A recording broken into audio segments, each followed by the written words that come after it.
देवताभ्यो पितृभ्यश्च महायोगिभ्यो च नमः शुहाय स्वधाय नित्यमेव नमो नमः। प्यारे मित्रों, जय श्री राम, जय माता दी। मित्रों, आज आपसे चर्चा करते हैं आषाढ़ मास की अमावस्या तिथि, जो कि 14 जुलाई 2026 दिन मंगलवार को है। हिंदू धर्म में अमावस्या तिथि का विशेष महत्व बताया गया है, आध्यात्मिक महत्व भी बताया गया है।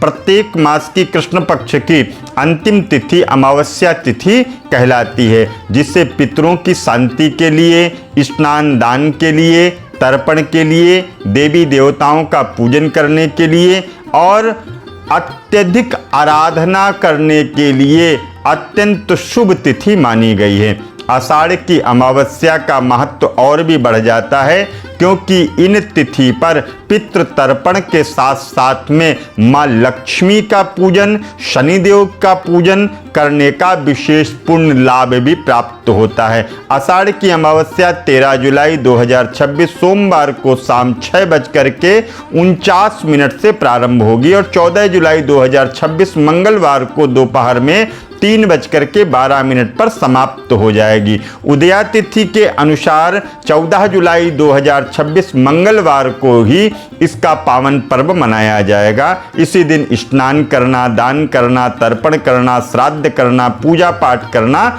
अत्यंत शुभ माना जाएगा। आषाढ़ अमावस्या को सनातन परंपरा में अत्यंत पुण्यदायी तिथि के रूप में माना जाता है। कई क्षेत्रों में इसे हारिणी अमावस्या के नाम से भी जाना जाता है। इस दिन किसान खेत में उपकरण, हल की पूजा और अच्छी फसल की कामना करते हैं। धार्मिक मान्यताओं के अनुसार इस तिथि पर पितरों का तर्पण करना, उनको श्रद्धा के साथ में वस्तुएं समर्पित करना, आत्मा की शांति की प्रार्थना करना आशीर्वाद प्राप्त होता है। साथ ही माता लक्ष्मी का पूजन करना चाहिए आज के दिन आर्थिक सुख समृद्धि के लिए, और शनिदेव की आराधना करने से जीवन में जो कष्ट आ रहे हैं, जो बाधाएं आ रही हैं, वह भी दूर होती हैं। आषाढ़ अमावस्या की पूजा विधि की अगर हम बात करते हैं तो अमावस्या के दिन ब्रह्म मुहूर्त में उठ करके आपको स्नान करना चाहिए। नदी में स्नान कर सकते हैं या घर में गंगा जल मिला करके भी आप स्नान कर सकते हैं।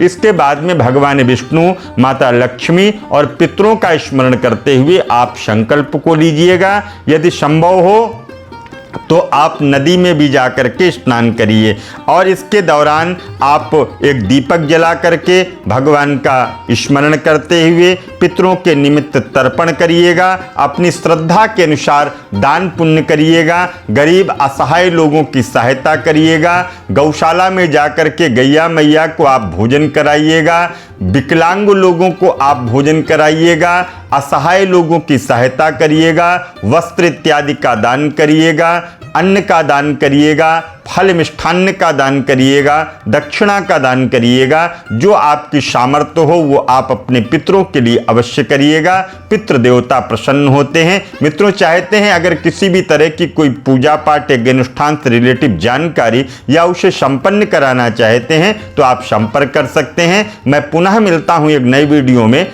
तब तक के लिए दीजिए इजाजत। जय माता दी, जय मां गंगे।